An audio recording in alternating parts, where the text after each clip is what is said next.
Igama lenkqubo yi-Ekhaya Jikelele. Masifike ke sibulise sibhotise kwakhona kwi-Euro yethu yesibini kumakhaya ngamakhaya kwindawo ngendawo. Amanqaku ke anokuthi niwalindele kulena i-Euro ngala. Kubhubhe abantu abasixhenxe kwiziganeko sodubulo eKapa. Kubulawe inkokheli yebandla pha eNewlands kanti ke umlulo usibe imiphefumlo yamalungu e-SANDF amathandathu. Sekuninzi ke esinako kuvimba wethu qiniseka into yokubana ugqusha lazi uthe zava usibukele si-Ekhaya Jikelele. Sendimlo ke ukholosa kalubisi umadlongothi ndihamba naye inzwakazi yakwamamtshali. Yes, yakwamageba. Sasingena ke ihora lesibili ke manje mbukeli lapha ohlelweni lethu Ekhaya Jikelele sikubingelele elokuqala impela elayi sesilishaya lahla le kude njengamanje ke mbukeli singena kwelesibili kanti akukho kubalekile kakhulu kunokuthi sibheke ukuthi ke iziphi ehamba phambili kuleli hora.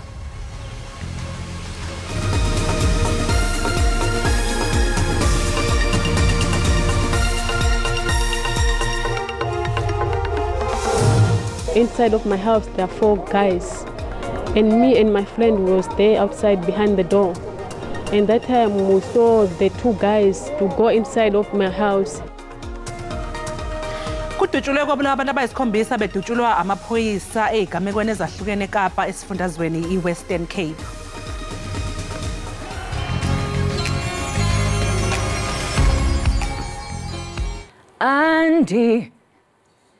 Andinanto ondize kanye nkosi ndize kanye nkosi yam. Molweni makhaya igama lam ndingu ikhona ndiyimvumi. Zenihlale ke nibukele iEkhaya Jikelele apha ku SABC Plus nonwabela izinto ezifana nezemidlalo ezendaba nazo zonke ezinye izinto enizithandayo emakhaya ningahambi.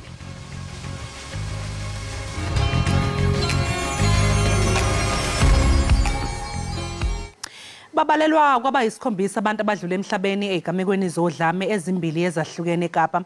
Abakwasidlodlo bathi amadoda amane adutshulwe ashone eMandela Square eHolt Bay kwathi amanye amathathu abulawa eHines Park ngasePhilippi.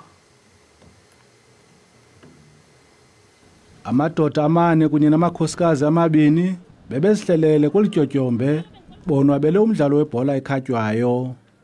Amadoda axhobileyo athi angena ngesiquphe athulula imbumbulu ngokungenalusini ebulala lamadoda amane. We are there with my friends to chilling. Yeah, that time inside of my house there are 4 guys and me and my friend was there outside behind the door. And that time we saw the 2 guys to go inside of my house. Omane lamaxhoba kukholelwa ekubeni ngabemi baseMalawi. We needed to send the border to home, but it's going to be difficult now. We see what we can manage because we've been staying now together with other family members. Then we can make it little. Then we're going to send the border to home. Amanye amadoda amathathu nawo abulewe ngendlela ehlasimlisa umzimba eHines Park cebukuhle ePhilippi. Provincial Serious Violent Crime Detectives have opened a triple murder docket as well as an attempted murder investigation after a teenager and 2 men were killed in Hines Park, Samora Machel on Saturday evening. Reports indicate that yet to be identified gunmen shot 1 victim multiple times, stabbed another, and hit a 3rd one with a brick. All 3 died on the scene. Meanwhile, a 4th person who was shot in the back was transported to a medical facility for treatment. Ukanti akukho bani usele nqakulwe ngezi zehlo zozibini. Abantu abama-20 ubuncikane esele bebulewe kwisithuba seveki ezimbini kwizehlo zohlaselo ngobundlobongela kweli leKapa. Ndingumlamli Maneli wendaba ze-SABC eKapa. Ngayifunda yazikhali yongisiza. Iinkonzo zecawe zaseNewlands ngaseWestbury eGauteng zibongoze uluntu lwalendawo ukuba lumanyane ukuphelisa ulwaphulomthetho lumandla. Kulesihlanu ebusuku eNewlands kututyulwe kwabulawa umfundisi webandla i-Eagles Christian Centers izikrelemnqa. Umphakathi walapha namanje usethukile emva kwesehlakalo sokubulawa komfundisi uDwayne Gordon obefike enkonzweni njengesimenywa sosuku. Kunokhathazeko okukhulu ngendlela yokusebenza kwamaphoyisa ekulandeleleni umkhondo. A phone was apparently traced to one of the taverns where the perpetrators was, and the cops they were afraid to enter this premises to go and retrieve the phone. That was shocking to us, where one of my colleagues had to then call for personal aid from their friends as a personal security company to come in, private security company for that matter. Phakathi kwabanye abathole ukulimala ngesikhathi bedutshulwa uSebastian Mosale othola ukwelashwa esibhedlela iHelen Joseph. Umndeni wakhe namhlanje ubumvakashele ngenhloso yokubheka isimo sokwelulama kwakhe. I just want justice for my husband, and they must stand together. If they know the people, they must bring the people to the front, and they must admit what they did was wrong. Umphakathi wendawo ubona sengathi labo abasemandleni abawunakile umphakathi waseNewlands naseWestbury. We are going to go back and ensure that whoever we need to poke and press to come and assist, whether it's police or this department or that provincial department, will do our best to bring them up to speed with what is happening, and they must come and address the community. You see, this is what needs to be done. Amaphoyisa asathungatha labo abagasele esontweni badubula baphinde bathatha nomakhalekhukhwini babazalwane. Abalimi basePostmasburg naseLuhatla eNorthern Cape abakhahlanyezwe umlilo odlule namalunga ayisithupha ombutho wezokuvikela iSouth African National Defence Force basola isandla semfene njengoba bethi lo mlilo wequbula uhleliwe. Umlilo wangolwesihlanu odlule nempilo yamalungu ombutho wezokuvikela ayisithupha kwathi amathathu angeniswa esibhedlela ubungekabhulwa wonke namhlanje. Kepha-ke iSANDF ithi asikho isidingo sokwethuka njengoba ithola usizo lokucisha. Kunomlilo saqhubeka njengamanje le enhla nendawo esenzela kuyona esivivinya kuyona. Kodwa lo mlilo siubhekile nawo ukuthi ungangeni ngaphakathi enkampeni.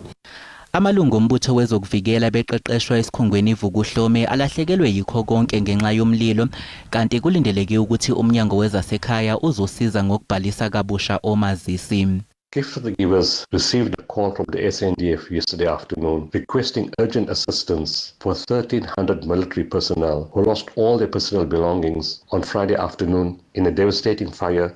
Abalimi abakhahlamezekile banxusa iziphathimandla ukuthi zibhekisise imililo yequbula elokhu ihlasele kusukela ngoNhlangulana kanti labalimi basola ukuthi kunesandla semfene. There might be a big possibility that the high amount of veld fires is organized crime at the moment because it is happening at strange times and at strange places, and currently we don't have any lightning.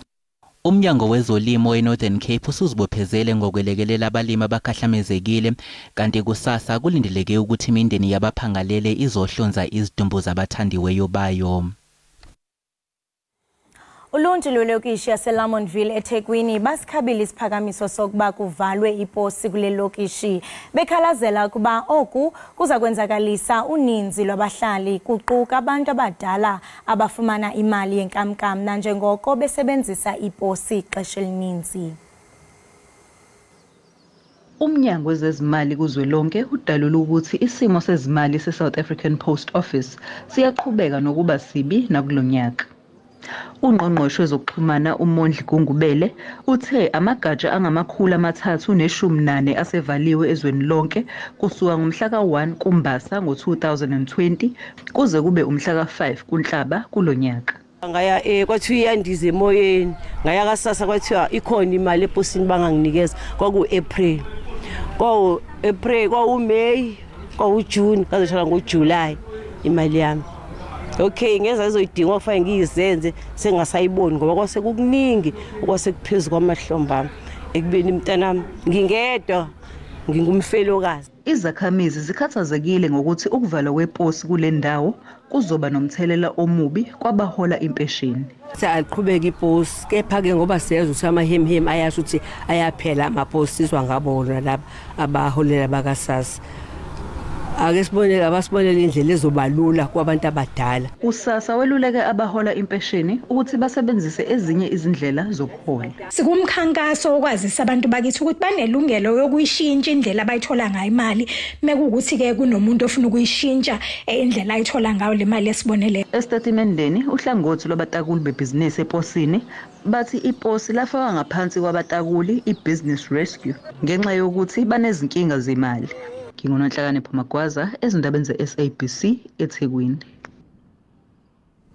Unabhala Jikelele we-ANC ufikile Mbalula uthi inhlangano ebusayo kuzofanele ukuthi isebenze ngokuphindaphindiwe ukuze ibuyele emandleni kuhulumeni emva kokhetho lwangonyaka ozayo.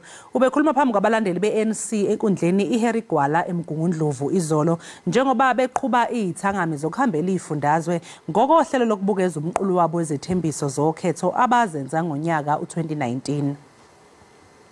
Abeseka i-ANC baphume ngobuningi babo ke ukuzozizwela mathupha ukuthi ikuphi leli qembu elibusayo eselikwaze ukukwenza elabe likuthembise ngokhetho lango-2019. Ukulethwa kwesidingo zomphakathi bekuseqhulwini. Abeseka leli qembu bathe akulungiswe izinselelo ezivimba ukulethwa kwesidingo zomphakathi. Sangaza sibi i-ANC ingalungisa amaphuthayo njengokuthi ke umphakathi uphelelwa amanzi. Abantwana basesikhathi uthola ukuthi umntwana nganayo imali yokukhokhela isikole. Phakathini wami engcwathi ifamily ebuleka izigebengu. So asiphathile kade siyafisa basizakala singumphakathi.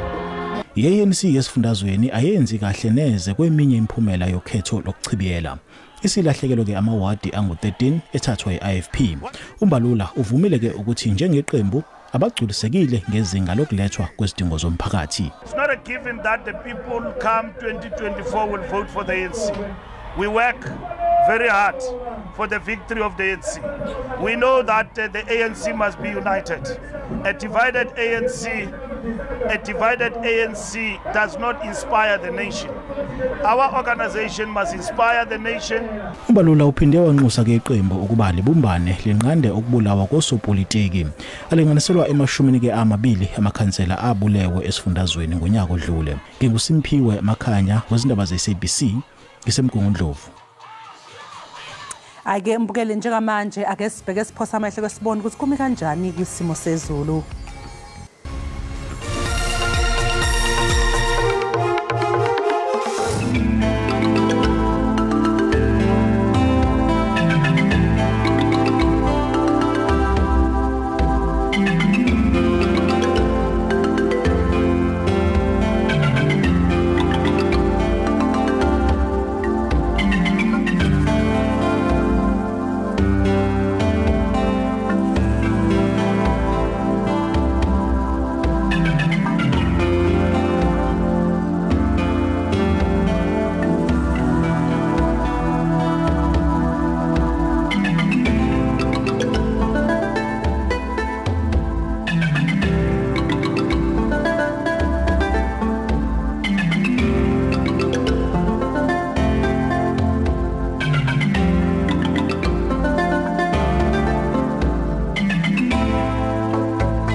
Siphinde sikwamukele mbukeli lapha ekhaya Jikelele kanti mangabe siqhubeka nezindaba esiphathele zona ihhovisi lomcwaningi mabhuku omkhulu likhiphe umbiko othi iSABC ilahlekelwe imali engaphezulu kwe-billion lamarandi.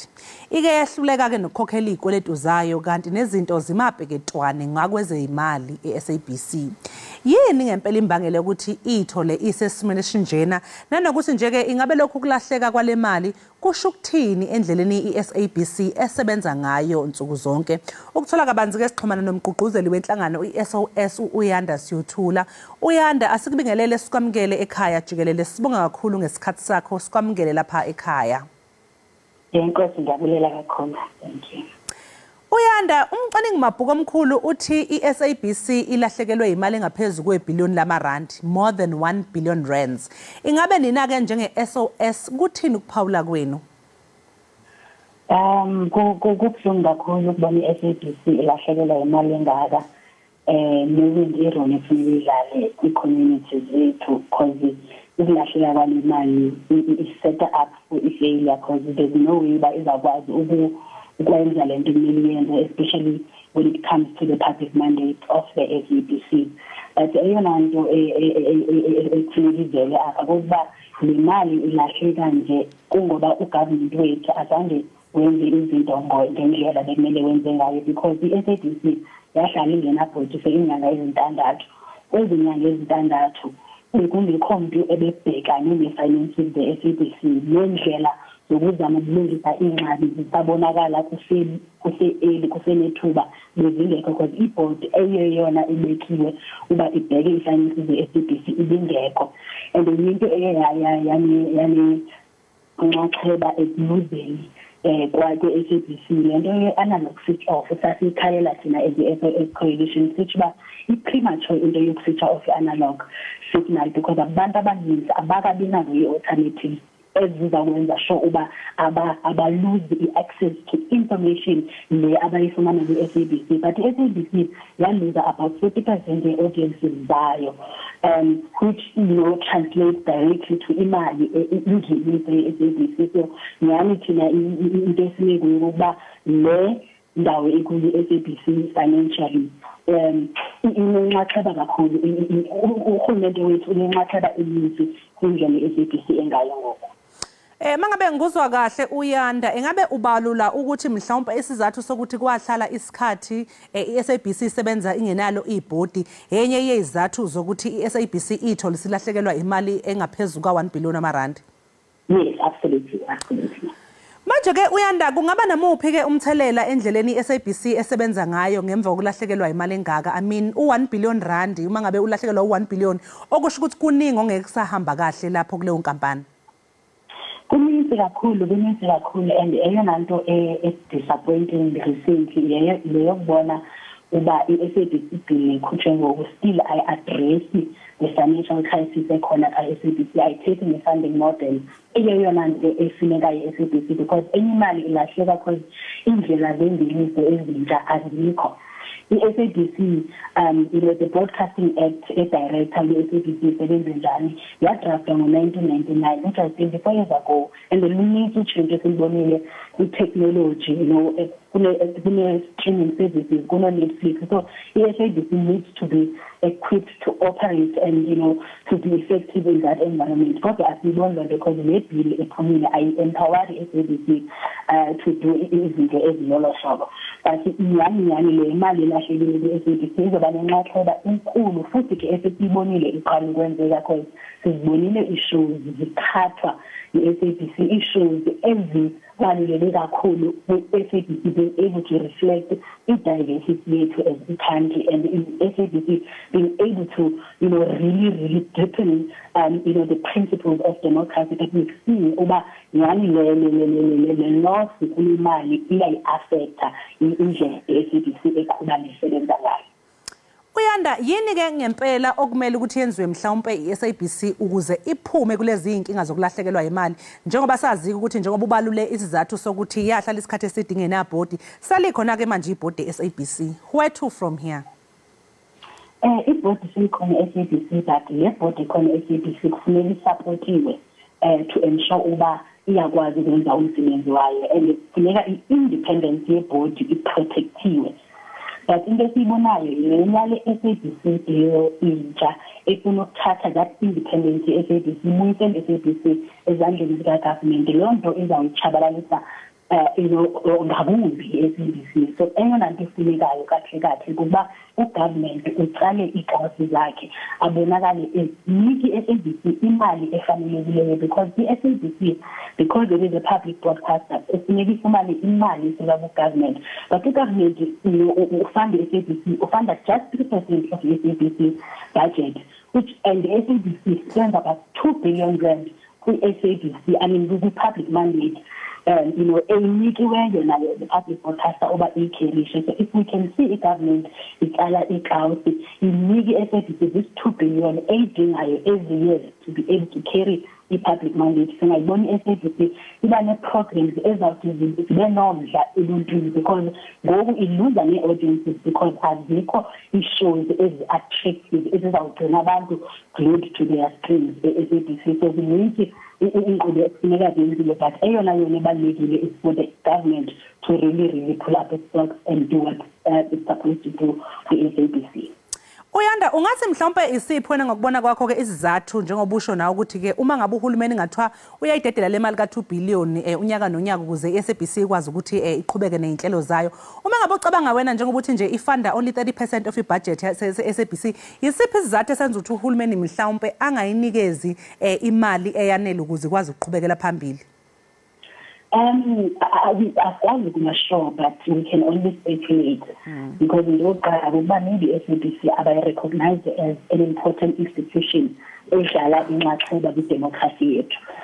Okwesibili, ezinye speculations zithi i-government iyavuya kanye kanye i-SABC xa ingekho stable because kulula uku-influencer inkqubo ze-SABC xa nyani ntenga. So the main speculations, but which then becomes problematic because abantu kuthiwa bakuphi imali support SABC through active licenses, but government yena akasiboni isizathu soba yena akhuphi imali investe kule SABC. So ukungaphakami kwe-government kwenza uba nezwe lonke nyani lingayiphakameli into ne-SABC phakathi.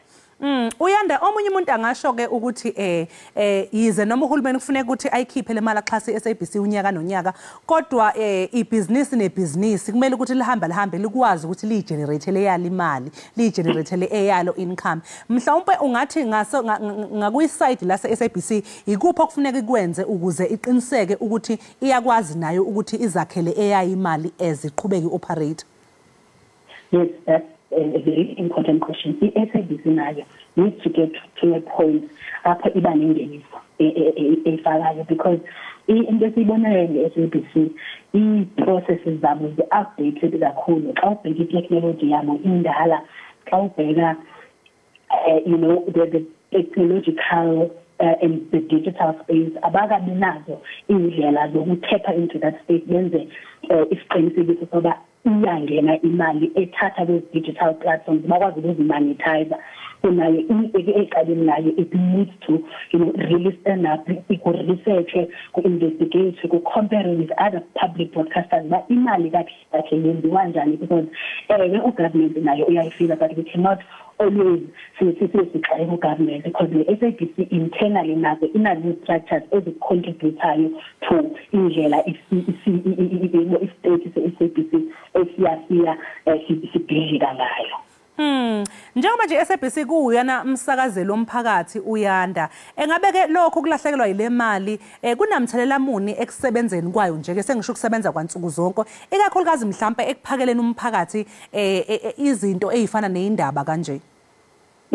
Okokuqala xa kunje SABC istrainer i-employees ze-SABC ibulala the morale for people to be able to come emsebenzini babe nentshisekelo yokwenza umsebenzi wabo. London layer then eventually it translates into the quality of the product receiving ngabantu base South Africa, and eventually SABC ayikwazi especially if ndizayisondeza kwindaba njengoba utsho SABC we are going to elections next year. Imandate SABC is to be broad and diverse in the way it covers indaba, but kule areas ekuzathiwa i-journalist ayikwazi kuyofika ngoba kukuthi akho mali yoba kuyofika apho, but those people then abakwazi ukurepresenta i-SABC ekufuneka irepresente wonke umuntu walapha eSouth Africa. So indaba ze-content besides indaba ze-local production for chopper shows that are expensive, but as shows there's another the important in SABC being a station esikwazi ukwakha ilizwe sibonise ukwahlukana kwethu, sibonise ubuhle bethu as a diverse nation. So iyenza nyani ifele in being effective ngalendlela ekufunekile ngayo. Uyanda njengoba ukhuluma ngokukhanselwa kwama-shows for example kwezinye iy'nhlelo ngiyakhumbula ukuthi khona olunye-ke lo hlelo lwake olukhanseliwe kwabalwa izathu phakathi kwazo mhlawumpe ezokuthi indaba zama-load shedding ngoba ama-load shedding a-affect viewership. If mhlawumpe ugesi ujwayele ukuhamba ngo-7 uze ubuye ngo-9 okusho ukuthi lezo iy'nhlelo ey'dlala phakathi ka-7 no-9 ayisabukelwa kakhulu okuzokwenza ukuthi i-viewership ibisiba phansi. Mhlawumpe ungathi i-load shedding inomthelela kanjalo futhi mhlawumpe nodaba lama-TV license ngoba siyazi ukuthi baningi kakhulu abantu abangakhokhi bawakhokhele ama-TV licenses wabo. Yes, benxaxheba kakhulu njengokuthi nje uba ngani kaloku i-SABC isebenza ngendlela yoba the more viewership enayo the more nikwazi increase i-ratings zenu nifumana imali eninzi kwi-advertisers because ba-reacha i-audience enkulu but xa kuzawumane kungabikho millions of people abavalelwe umbane ngelo xesha loo nto i-affecta ingeniso ye-SABC and you know nakhona i-point us back to i-government and i-efficiency ye-government and you know also when it comes to indaba ye-TV license these are the things umuntu uzavuza libhatalelani i-TV license xa ngizawuhlala ngingayibukeli i-TV ngexesha endinokubukela ngalo nge-prime time ezitezi zidlala khona which is the biggest question we feel abantu beyibuza when it comes to electricity wasibhatalela ntoni why ku-increase ii-tariffs zombane kodwa umbane asinawo so nayo inegalelo ekutheni abantu bangakwazi ukubhatala i-TV licenses ngoba i-SABC iya ichabalala. Siyabonga kakhulu-ke Uyanda siyothula ngesikhathi sakho namhlanje kuseni sikufisele nosuku oluhle. Ngiyabulela kakhulu enkosi. Lawo-ke mbukeli beku-Uyanda siyothula kanti-ke besixoxa naye ngombiko okhishwe umcwaningi mabhuku omkhulu nothe i-South African Broadcasting Corporation ilahlekelwe imali ngaphezu kwesigidi samarandi more than 1 billion rands olahlekelwe i-SABC. Asisiquke ngaseyitolo mbukeli siyabuya emva komzuzwana.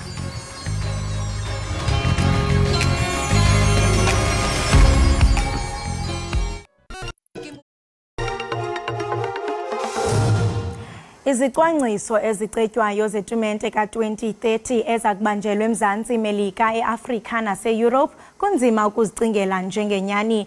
Izakuba sisihlandlo sokuqala nqa ukuba indebe yehlabathi idlalwe kumazwekazi angaphezulu kwesinye. Ngo-2002 yayikukuphela ke komsitho ngaphambili owasingathwa kumazwe angommelwane uMzantsi Korea kunye neJapan. Okuke kuyakutshintsha xa i-USA, iMexico kunye neCanada zisindleka ngo-2026. Kodwa loo nto ke ayizukulingana nendebe yehlabathi ka-2030. Kodwa ke kuyakusebenza njani konke oku? Ukuthetha banzi ke ngalo mba sawuqhagamshelana naye uSibusiso aka Mkhaba Madonsela wezemidlalo phaa kuKhozi FM. Mkhaba, masikubulise sikwamkele enkqubeni yethu ekhaya jikelele. Sibambe ngazibini ngexesha lakho ngayeli ntseni. Sibingelele Kholoso, sibingelele kuyithimba lonke onalo ngokunjalo nakubabukeli ngasekhaya kumsombuluko ekseni. Sibambe ngazibini. Mkhaba, siyaqonda into yobana mhlambe iFIFA iye ya-expanda inani lamaqela azobe kanti athatha inxaxheba kwindebe yehlabathi. Ingaba mhlawumbe nombukeli ngiqinisekile into yobana uyazibuza ubana ezi sizathu sokusingatha indebe yehlabathi kumazwe angaphezulu kwesinye esizathu esithe sacontributor kwesi sigqibo yintoni na? Ngicabanga ukuthi into eyenzakalayo la sizoqala sibuke umengameli wayo iFIFA uGianni Infantino. Selokhu angena ethatha intambo kuseBlatter kuyabonakala ukuthi ziningi izinto ayishintshayo, mningi umehluko afika nawo ngoba njengoba kusho kungokuqala ngqa emlandweni womqhudelano wendebe yomhlaba sibona ngamazwe angaka asingatha ngesikhathi esifanayo umqhudelano wendebe yomhlaba. Sikhuluma la ngamazwe okufaka phakathi iMorocco, iPortugal neSpain, kodwa kugcine ngabo kuphela. Uzokhumbula ukuthi ke yakhona namanye amazwe futhi anikeziwe ithuba lokuthi kena kanjani nayo ayisingathi imidlalo yokuvula okufaka phakathi eUruguay. Lokho kubeka ngokusobala ukuthi uGianni Infantino uzama ukuthi ke ngesikhathi esifishane wonke umuntu akwazi ukuthi alithole ithuba lokusingatha umqhudelano wendebe yomhlaba, ngoba ngicabanga ukuthi ababukeli ngasekhaya nayo Kholoso uyazi ukuthi kuumcimbi omkhulu kangakanani nanokuthi ithuba elingakanani ukuthi usingathe umqhudelano wendebe yomhlaba. Sakubona lokho ngonyaka ka-2020 ngendlela kwakubhizi ngakhona eNingizimu Afrika, amabhizinisi bathola imali, umnotho wathuthuka. So lokho kusho olukhulu kakhulu ukubona ke izwe lithola ithuba lokusingatha umqhudelano wendebe yomhlaba. Iyona nto uGianni Infantino azama ukuyenza ukuthi ke wonke umuntu akalithola ithuba lokuthi awusingathe umqhudelano wendebe yomhlaba. Usathetha ngokusingetha umqhudelwane. Ingaba mhlambe ilizwe eliyi-1 liyakwazi na into kubana lingaqhubeka lisindleke indebe yehlabathi yamaqela ngama-40, 48 countries. Ya ngicabanga ukuthi enye into abayibhekile leyo umbuzo wakho muhle kakhulu kuyiqiniso lokho mayise 48 ama country ukuthi azodlala umqhudelwano osezingeni eliphezulu elifana nalo kusuke sekuyinto enkulu kakhulu leyo nalelo zefanele libhekeleleke ukuthi lingakwazi ukuthi likwenze lokho ngicabanga ukuthi ke bahlala phansi beza ne strategy ngoba uzokhumbula ukuthi akuyona iFIFA evele yaqhamuka yathi ke Morocco, Portugal, Spain nanku umqhudelwano usingatheni ibona baba ne meeting iqala hlangana izikhulu zakhona eMorocco ezasePortugal ezaseSpain bathi asibhideni sonke kanye nangempela bafaka ibhidi becela ukuthi ke sicela ukuthi ngokubambisana singathi nomqhudelwano ngicabanga ukuthi yona into wasebenzele kakhulu lamazwe ngoba manje uma ise 48 asemaningi kakhulu nanokuthi ke kuyasijabulisa ke nathi lokho usizwekazi laseAfrika ngoba uma ubheka esikhathini esingaphambilini abeba amahlanu amazwe ahambayo yomela icontinent yethu yaseAfrika kodwa kusuka manje kuyaphambili asezoba u9 so kusho ukuthi ke nebafana naye sizokwazi ukuthi lithole kalula ithuba lokuthi ihambe yomela iNingizimu Afrika njengoba kuye kube nzima ezikhathini eziningi ukuthi ingene kule top 5 usuku uhambile.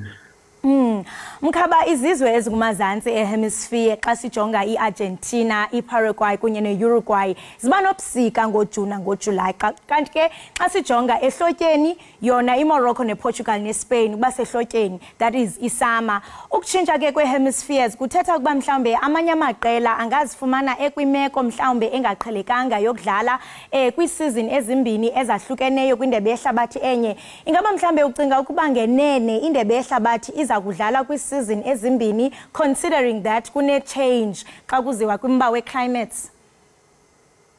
Ngicabanga ukuthi akuze ukwashaka kakhulu ama countries noma ke amaqembu azobe eyodlala njengoba usho nje ukuthi kusuke kusebusika kulawo mazwe la ufaka phakathi oUruguay ngokunjalo nelo no Portugal ngicabanga ukuthi ke into ezobasiza kakhulu kubalekile ukuthi niziphe isikhathi esanele ukuthi nifike kuleyo ndawo leyo okusuke kuzodlala kuyona umqhudelwano kufanele nje bazazela ukuthi ke mhlawumbe isikhathini esingangamasonto amabili bahlezi kuleyo ndawo bajwayela isimo sakhona ukuthi ke simi kanjani yes uma kumele sekumele bashintshe ke manje sebeshintsha ke icontinent sebeya kwenye lokho ngase kube nomthelelanyana otheni kodwa ke kumele bona emqondweni wabo mentally bakufaka ukuthi okay bafowethu njengoba sila sosebenzela ama countries ethu kumele sazi ukuthi ke okay ubusika nathi sinabe eSouth Africa so kumele sijwayeze ukuthi okay njengamanje siphila ngaphansi kwesikhathi sobusika uma bese beshintsha ukuthi ifixture yabi sibakhomba kwenye indawo kuzokuba phoqa ukuthi ke ba-adjust kodwa ngendlela engibuka ngayo nengicabanga ngayo ngicabanga ukuthi amazwe azohlala lapho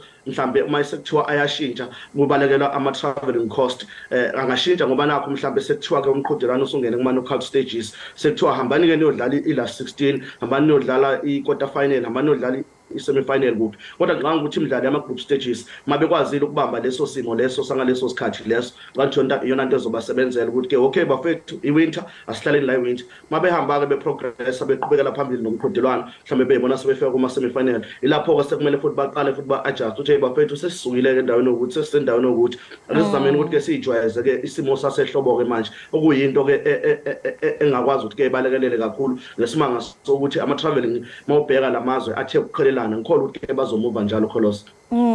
Mkhaba usathetha ngento ebalulekileyo ye-traveling cost kuyaphawuleka into yokubana omnye umba ongathi nokuzawubhida ngumba we-time zones nazo ziya kuba ngumba ophambile iyakuthini mhlawumbe imiba emalunga nokuhamba that is i-traveling ukucwangcisa nokusingqongileyo because uyaphawuleka into yokubana mhlawumbe kumazwe afana no-Spain namanye ke azawube edlala uyaphawula into yokubana it's a 5-hour difference xa kujongwa indaba yexesha ingaba izawuchaphazela njani imidlalo ingakumbi balandeli because bakhona mhlamba abanye abalandeli abazawuthi yes sifuna ukulandela iqela lethu iba ngaba mhlambe liphumelele sifuna ukulandela ingaba mhlambe oko kuzawuchaphazele kanjani. Ya indaba ezikhathi ithanda kuba inkinga kakhulu uzokhumbula ukuthi ke recently nje kumqhudelwano weFIFA Women's World Cup ibanyana kwesinye isikhathi bikidlale ngo3 yabona 3 AM ngiyakhumbula nje nami khona ngolunye usuku iNingizimu Afrika idlala ngo3 AM kwakumele ngivuke ngihambe ngiye emsebenzini yabona ngakuzwa ukuthi ke akuzona ikhathi zami engijwayele ukusebenza ngazo lokho kodwa into engiyithandayo ngabathandi bezemidlalo kholos noma ngabe kuthiwani uma ngabe isikhathi noma kuthiwa 11 ebusuku labo balandeli basuke bekhona bebhekile bebukela iqembu labo ngoba bayayithanda kakhulu ezemidlalo sizo adjusta ayikho into esizoyenza more especially thina ke sizwe la eNingizimu Afrika because se South ikhathi zivama ukuthi iqhele kakhulu ukubona asifani nalankamanye amazwe afana nabo Morocco ikhathi zabo zithi ayicishe ifane nezabo Spain nabo Portugal ingakho bekwazi ukuthi ke babambisana but nje ngingakusho nje in short ukuthi bazojwayela umubuka Rugby World Cup siyahlala ebusuku thotha amagame aqala ngo9 asinankinga because yini umdlalo siyawuthanda nansi cricket iqalile nayo ICC Cricket World Cup ikhathi zase-India nezala eNingizimu Afrika ayifani so ngicabanga ukuthi ke endabeni yesikhathi sizojwayela ayikho into esizoyenza sizo-adjusta nje siyazi ukuthi okay isuqalile umqhudelano wendebe yomhlaba ka-2030 obanjelwe kulamazwe amathathu iy'khathi zami sezimi kanje uya-adjust uyajwayela kodwa nje zona iy'khathi zobe yihluke kakhulu noma kuthiwa umdlalo ngo-2 abalandeli bazovuka bayibuke leyo mdlalo leyo. Mkhaba yazi njengoba ukuthetha nje nisajonge i-comments pha ku-social media uyabona umuntu mhlambe ezizicwangciso zize nokubetha-bethana ngezimvo kuba ndiyamva omnye sitsho into yokubana hayi noko i-top countries they should refuse to participate into yothi funeke bangathathi inxaxheba omnye uyatsho into yokubana iFIFA i-corrupt ngeyona ndlela ucinga uba mhlawumbe yokuba iFIFA iyakuphinda isijongisise esi sigqibo sayo sokusingatha indebe yehlabathi kumazwe amathandathu ohlukeneyo. Yebo alikho isoka elingenasici ngiyawuza umbono wombukeli ngasekhaya angikholwa ukuthi mhlambe indlela abaqoka ngayo ihlangene necorruption ngicabanga ukuthi ukubukelela isuccess yomqhudelwano uma ungabe umbuka uGianni Infantino umengameli weFIFA engikhulume ngayo isiqala uyayithanda into enhle ubonile emqhudelwaneni wabesifazane wendebe yomhlaba kuse-Australia nase-New Zealand ngendlela izinto ebezenzeka ngakhona so as umongameli uyakuthanda ukuthi ke uma ngabe umsebenzi wakho uphumele ebantwini abansebe ubuka ube muhle ngoba manje uma ngabe ezothatha lamazwe awu-48 Morocco yes siyazi ukuthi Morocco izwe eliney'ngalazinto eliney'nkundla ey'ningi zokudlala isezingeni eliphezulu but umthamo wabantu abazobe belapho lelo country uma ngabe lilodwa lizokwazi ukuthi lumumathe ngicabanga ukuthi mina lento enziwa Infantino yinhle kakhulu yebo-ke ngeke siye sikuphike okushiwo umlaleli ukuthi usola inkohlakalo mhlawumbe ekhona ngokuqoka kwamasi kodwa ngokwesingami nje ngoba ngishilo nasekuqaleni abaveli bathi South Africa you're gonna be the host uyabhida bese bebheka ukuthi ukulungele yini ukwenza lokho ngicabanga ukuthi into enhle kakhulu sizohamba siyijwayele ngoba aqali uma uthi uyabheka Korea Japan amazwe ayi-2 esebenza ngokubambisana yizeke noma isondelene so into nje ekhulayo asijwayezayo ukuthi ke kumele siyazi futhi sizogcina sesiyamukela ngabe ngawunyaka 2026 njengoba amazwe amathathu kuyiCanada iMexico ne-US nakhona ngizohamba kahle kakhulu kanti ke umlaleli lombukeli lapho ngasekhaya lazobona khona isithombe sokubaleka kokwandisa isibalo samazwe singathi umqhudelwano omkhulu ofana nalo more special sesikhuluma ngamazwe awu-48 manje.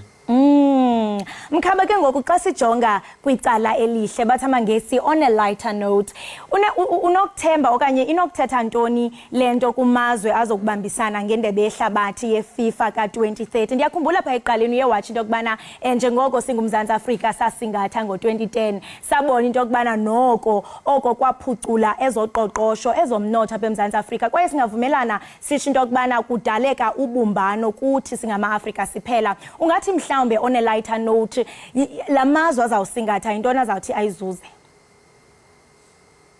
Ngicabanga ukuthi masiza kuloyo mbuzo loyo sizoqonda kahle mhlophe ukuthi isport akusekhona ukuthi isport nje into yokudlala sekuyibhizinisi. Abantu abaningi mabengena kwisport basuke bengena ngomqondo webhizinisi so njengoba ukhuluma ngalokho umnotho walamazwe la uzosimama kakhulu uyabona nje iMorocco nePortugal neSpain ibona abazobe besingatha umqhudelwano wendebe yomhlaba kodwa umengameli uGianni Infantino nethimba lakhe eliphezulu base bathi ke asifake iArgentina iParaguay neUruguay ngitsheleke lamazwe la ngomathathu azosingatha nje imidlalo yokuvula kuphela kodwa kuleyo midlalo yokuvula leyo uyacabanga ukuthi ke imali abazobe sebeyenzile izobe isingakanani ngoba la sikhuluma ngamahotel sikhuluma ngezokumbiwa phansi opetrol odiesel abantu uma befikile bayatravela besuka emahotela baya kuphi osomabhizinisi abasafufusa abancane amagaraji yonke leyo nto leyo ngakho ukuthi ke umnotho wabo kule midlalo embalwa nje yokuvula bazoyenza kakhulu imali bese sibuyela konaka amazwe ngqo angama-host Morocco, Portugal, Spain lapho ke sikhuluma ngama-billions and billions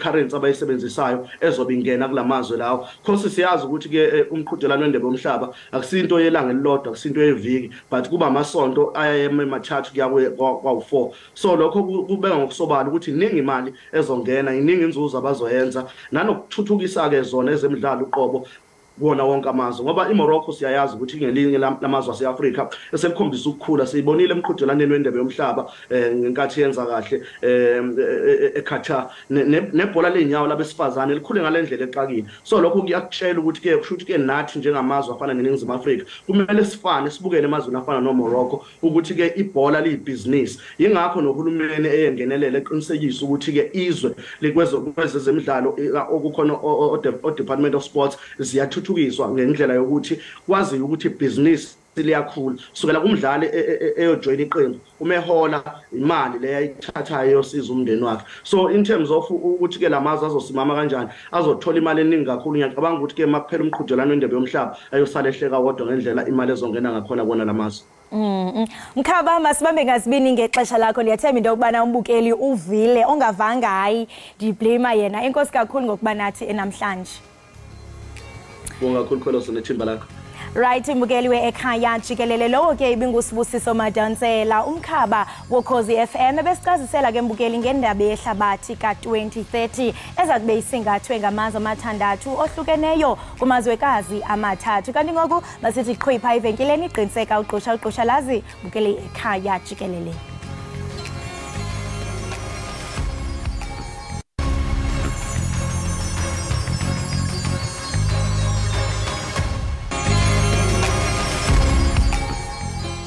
Siphinde sikomkele mbukeli lapha ekhaya Jikelele sibonga kakhulu ukuthi usahlanganyele nathi kusukela ngehora yesithupha kuze kube manje uyasithanda ngempela mbukeli futhi nathi siyakuthanda uNomsamanaka uzohlonipha labo abasinda bebhuqabhuqwa isifo somdlavuza emcimbini lapho ezobe eqhakambisa khona umdanso wesintu owasedolobheni kanye nendlela nje abantu basezwenikazi Afrika abakhombisa ngaye ukuthi beneme basebenzise umdanso lo mcimbi ke mbukeli uzobanjelwa eGibson Cancer ngesonto ukuthola kabanzi ngalokho sixoxa naye ke uNomsamanaka sikubingelele sisinomsa sikamukele la ekhaya Jikelele sibonga kakhulu kuba nawe namhlanje kuseni thank you ngiyabonga kakhulu sanibonani yabona ke uhlelo lwethu liphethe abantu abahlukahlukene abantu abadala sebekhulile i-youth ikhona nama-2000 so ngiyazi ukuthi ama-2000 asalahleka ukuthi ubani manje uNomsamanaka sacela nje ukusichazela ukuthi ubani uNomsamanaka uNomsamanaka yi-dancer choreographer actress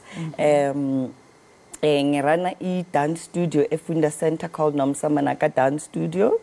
uNomsamanaka umama kaMac Manaka nomThuthuzeli Manaka. Nomsamanaka is a grandmother, is a daughter, is everything, a sister, everything to everybody. I guess khethele udancer choreographer ngoba vele sokhuluma ngomdanso namhlanje. I-dance uqale nini ukuyithanda wabona nini ukuthi okay i-dance into mhlambe engenza i-career out of?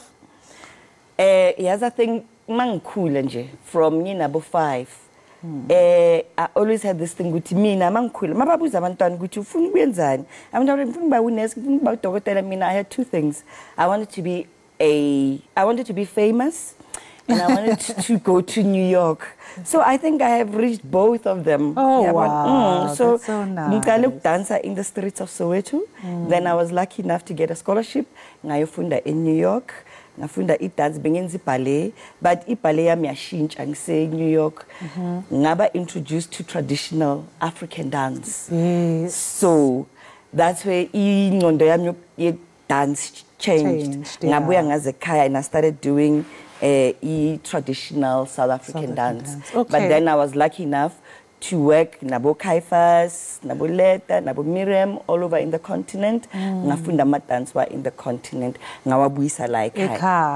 Manje ungumsunguli wemdanso i-dancing out of cancer. Yes. Bengisacela nje ukuthi ungitshele ngayo nokuthi mhlawumbe wayiqala kanjani nanokuthi isikhathi uyiqala kwakuyini inhloso ngayo wawufuna ukuthi uthole ini out of it. Right.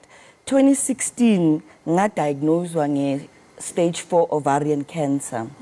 So in my deathbed, my son, he poet, Umek, wafika wathi mama, you must write a book, we busy dancing out of cancer. And that's the thing, because the doctors had given me about 3 weeks to live because cancer had gone to my vital organs. But dancing out of cancer helped me. Then mangpola ngizo dancer, and I did that, not dancer, and I keep inspiring people. I'm a patients, cancer patients and survivors, and saying thank you to caregivers. So that's what Dancing Out of Cancer is all about.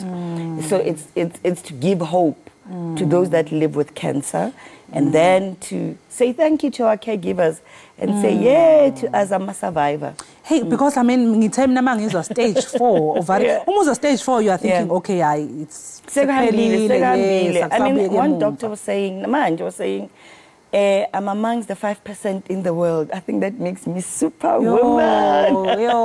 That are still alive in ovarian cancer. Yeah, but in my backsides are corner that there are certain days I can't wake up, there are certain days I can't do certain stuff. But because Nila, I'm living my life, and you look good. I know futhi ngeke ngabona ukuthi ena khona isikhathi wakwasichitha owasipenda uhlezi noHuma Sekela yena owayephethwe naye enayo isifo somdlavuza. Lapho ungasichazela ngaleso sikhathi. Yes. Yena bekane prostate cancer. So kahle dancing out of cancer befana siyenze so too, because mangimtshela ngithi yo I've been diagnosed with cancer. He was so taken aback, like, what? So both of us went through this, cancer at the same time. So mangimtshela ukuthi this is what my son said today ngibhala incwadi but mina ngifuna ukwenza show. Watch, okay, I'm doing the music. I was like, great. So I'm doing the choreography, you do the music. And this, we were supposed to do it 2018, and unfortunately washona 2018 January, so sayega 2019 we tried, but it was still too early. 2020 kwaba ne COVID. Yeah, and then 2021 cancer yabuya kimi. So I had to be operated on again. And then friends that I was working with, we Dancing Out of Cancer, Joe Chakela wathi yazi ngicela ukuthi senze dancing out of cancer. Bese ngikhohliwe honestly. That's how we see in the SO2 theater.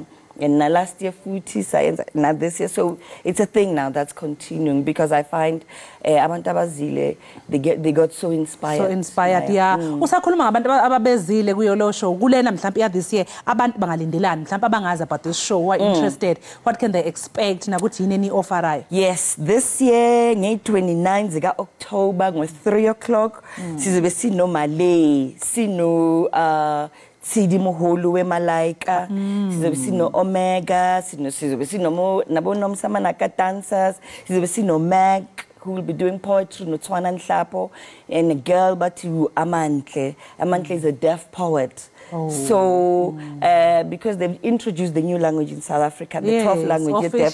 So you say, yes, let her come and perform. We don't know how, but it's going to happen. It's ovela.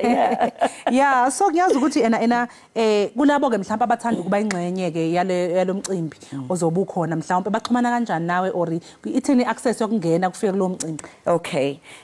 Ama tickets atholakala ePick n Pay or Airweb ticket or Soweto Theatre. Or if you want more information, you can call me. In number 082 294 5470. Then bazothola khona ke ulwazi lonke. Sisinomsa mhlambe ngaphandle kwe Dancing Out of Cancer zikhona ezinye inhlelo mhlambe onazo nje ezithinta izinto ezixhumana nomdlavuza mhlambe omunye umuntu mhlambe osekhaya ke othi okay uyayibona iconcert but mhlambe ukhona okunye afisa ukwazi or akuthole with regards to indaba zomdlavuza mhlambe khona ama programs or izinto osebenza ngazo eceleni? Cha, at the moment no, but what I do mina personally, I teach dance for healing, because dance yo engivusile. Yabona konje what is this favorite Zulu thing bathi kuyambesa kumbula kwembesa ukuthi kwasekubheda kakhulu That's the stage I was at. So it dance out of that. So that's what I do. That's what I teach people about the healing dance. That it can help you as well. So that's why I go out, I speak to cancer patients, and I give them hope.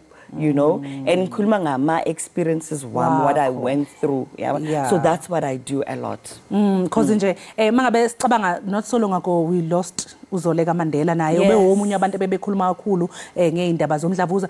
Sisinomsa uke wabalula udaba futhi lwama caregivers. Yazi ngiyacabanga ukuthi mangise ngithi ngiyibusa enqondo nami like I can imagine kuleso stage sokugula ukuthi umuntu okunakekelayo mhlambe asibanaki kakhulu labo bantu. Mhlambe ungakuthi uhighlight nje ngeimportance of ama caregivers. It is very important. Yabana mawugula any other ailment. What I know for sure, when you have the best caregivers, uzopola noma kanjani, you know. So that's why we important to celebrate my caregivers. And one of the things again that I actually just forgot to mention is that ngingene manje kwi space sabantwana childhood cancer. Last month I did a walk called Childhood Cancer Awareness Walk. Last year masinale concert Soweto Theatre. A child was speaking wati une cancer and ugogo wamthatha waya naye emaplazini wamfihla wathi ayikho into bathi cancer kubantu abamnyama bakuloyile. So somebody smuggled him out wayenza ichemo wayohlala CHOC stands for Childhood Cancer Foundation. So and that thing inspired ukuthi I need to teach abantu abamnyama ngecancer because noma umdala bacanga ukuthi bakuloyile. A lot of people are calling me but yazi kunomunye baba kufanele uye yazi abantu bakudlela umona kahle kahle. And I was like, I mean I got exposed to a whole new avenue ye cancer because abantu bacanga ukuthi mawune cancer uloyilwe wabona. So manje that's why I keep doing these awareness with cancer go do chemo, it will help. It will help. Yabona. Hayi sisinomsa siyabonga kakhulu ngesikhathi sakho uzivakashela namhlanje la ekhaya Jikelele. Sikufisela konke okukhanyayo, sikufisela ukuthi nje nomcimbi wakho dancing out of cancer uhambe kahle ngabe sekufika isikhathi. Siyabonga kakhulu ube la. Ngiyabonga kakhulu. Thank you for having me. Thank you so much for coming. We're so happy ukuthi nawe ukhona. Siyabonga kakhulu. Lokho mbukeli bekunomsamana ke besixoxisana naye mayelana ne dancing out of cancer. Njengamanje kumbukeli sekuyisikhathi ukuthi ke singene ehoreni lethu elilandelayo kanti ke senze njani mangabe singene ehoreni lethu sibheka ehamba phambili kuqala.